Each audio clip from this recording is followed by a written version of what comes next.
बंध मोक्ष, मन ही मनुष्य के बंधन और मोक्ष का कारण है। तलवार है, चाकू तो चाकू है, चाकू से आप सब्जी सुधार लो या आप अपने हाथ को काट लो, किसी और चीजों को और काट लो। चाकू तो चाकू है, चाकू से कुछ नुकसान नहीं है। नुकसान आपके विचारों से है, आपके दृष्टिकोण से है कि आप गिलास को भरे की दृष्टि से देखते हैं या खाली की। आधे गिलास पानी हो उसको आप भरे की दृष्टि से देखते हैं या खाली की दृष्टि से देखते हैं, आपके ऊपर निर्भर करता है। इसलिए हमारी दृष्टिकोण बहुत महत्वपूर्ण है और इस बिंदु में हम जीवन भर, हमारे जीवन के मूल में 3 हैं। हमको शायद को सुनना है, मैं संक्षिप्त चूंकि आपके बीच समय से उपस्थित होते रहता हूं, लेकिन जीवन के 3 बिंदु है। एक शरीर, दूसरा आत्मा। शरीर और आत्मा जैसे नदी का 2 किनारा है, उस दोनों किनारे से इस पार से उस पार जाना है, उसमें एक पुल का निर्माण करते हैं। उस पुल जिसे हम पुल कहते हैं, जो निर्माण करते हैं जिससे आवागमन होता है, इसी तरह से शरीर और आत्मा का संबंध काल जीवन कहलाता है। इसको जोड़ने का काम कौन करता है? उसका नाम ही मन है। सदगुरु कबीर साहब जी ने इसीलिए कहा कि एक साधे सब साधिया, सब साधे एक जाए, जैसा सींचे मूल को फूले फले अघाए। जैसे एक को ठीक कर लो, जड़ पेड़ की जड़ में पानी डाल दो तो पत्तियां हरी भरी हो जाती है, फूल खिल जाता है, फल आ जाता है। इसी तरह से आप अपने मन को अच्छा कर लो, मन को निर्मल कर लो। सदगुरु कबीर साहब की प्रसिद्ध साखी है, कबीर मन निर्मल भया, जैसे गंगा नीर पीछे पीछे हरि फिरे, कहत कबीर कबीर। इसलिए मन चंगा तो कटौती में। जितने भी महापुरुष से विश्लेषक है, चिंतक है, उन लोगों ने मन पर बहुत फोकस किया कि शरीर के लिए पूरे जीवन लग जाता है। जैसे मैं अधिकतम गुरु जी की एक बात है उसको दोहराता हूँ कि हम सब काम करते हैं, नौकरी, व्यवसाय या कृषि, जो भी काम करते हैं, काम किस लिए करते हैं? हम लोग काम क्यों करते हैं? आप लोग आप हम लोग बहुत भूल गए, आपके बोलने का समय है। काम किस लिए करते हैं हम लोग? जीवन यापन, खाने पीने की व्यवस्था के लिए, है ना? जानते हैं लेकिन बोल नहीं रहे होंगे, अंदर अंदर थोड़ा चल रहा है। हम काम करते हैं खाने की व्यवस्था के लिए। खाते किस लिए हैं?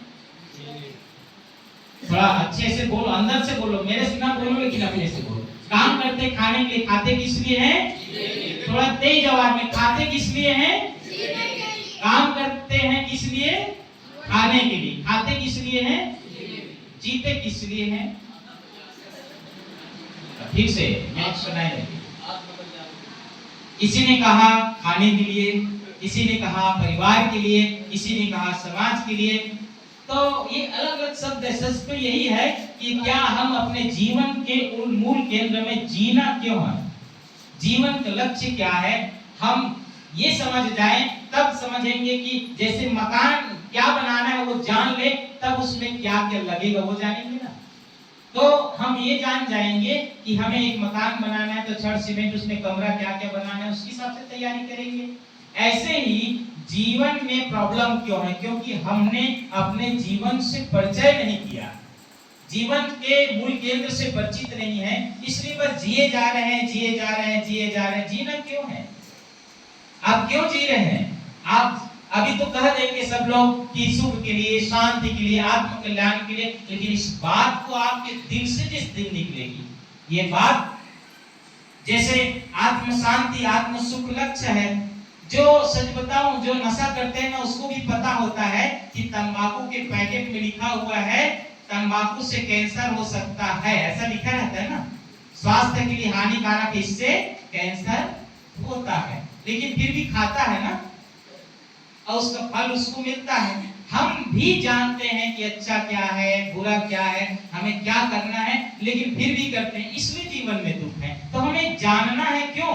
हम जिस चीज को जानते हैं उसको सदगुरु कबीर साहब जी ने कहा कि पोथी पढ़ी पढ़ी जग मुआ, पंडित भया ना कोई, ढाई आखर प्रेम का पढ़े सुपंडित। वह जानना मात्र सिर्फ स्मरण है, मैं को जान लेना और मैं में हो जाना, ये दोनों में अंतर है ना।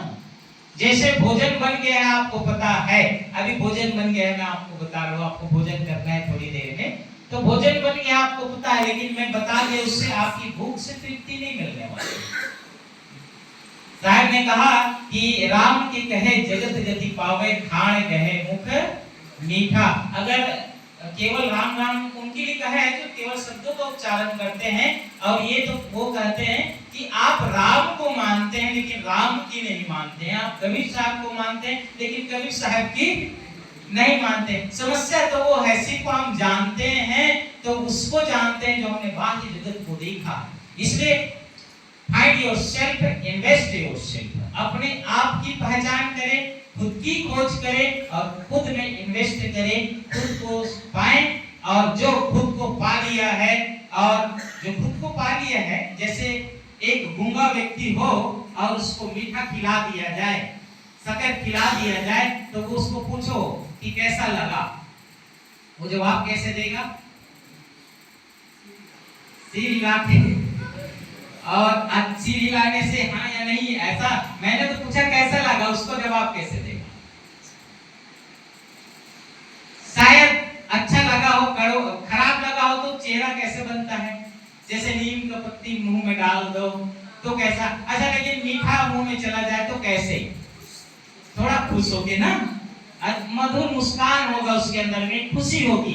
तो जो सच में जो खुद को पा लिया है, वो उसके जीवन के शिकायत खत्म हो गए हैं कि पत्नी से शिकायत, पति से शिकायत, बच्चों से शिकायत। क्यों? क्योंकि वो तन से नहीं जी रहा होगा, वो मन से नहीं जी रहा होगा, वो वसुधैव कुटुंबकम की भावना से, अर्थात आत्म भाव से जी रहा होगा।